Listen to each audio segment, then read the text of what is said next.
Ready for another horror story? Don't worry, I got you before jumping to story if you like the video.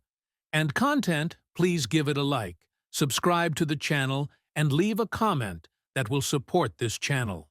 It was a cold, wintry evening as young Billy trudged home after a long day of playing outside. He was tired and eager to see his parents, but as he approached his house, he noticed the windows were dark. Usually, his mother was home by 5 p.m. and his father by 6 p.m., but tonight they were both running late, and Billy was unaware of this. He rang the doorbell, expecting his mother's warm greeting.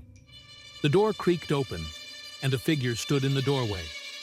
It was his mother, or so he thought. Her face was a pale yellow, and her eyes were devoid of warmth. She didn't say a word. She just opened the door and walked away, her hair hanging loosely around her face.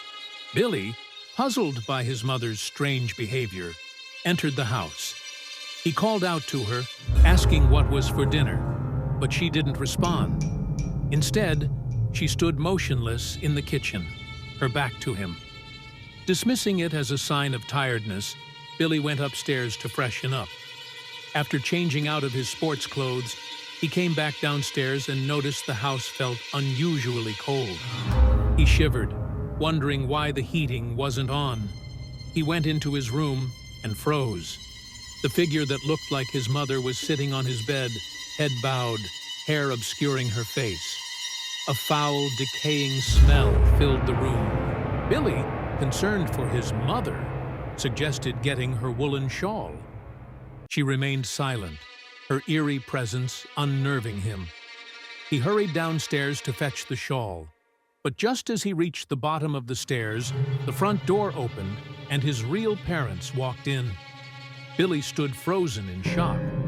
His parents looked at him with concern, noting his pale face and trembling hands. His mother asked what was wrong, but Billy couldn't find his voice. He glanced at the stairs and pointed, eyes wide with fear. His parents, alarmed by his behavior, rushed upstairs, but the room was empty.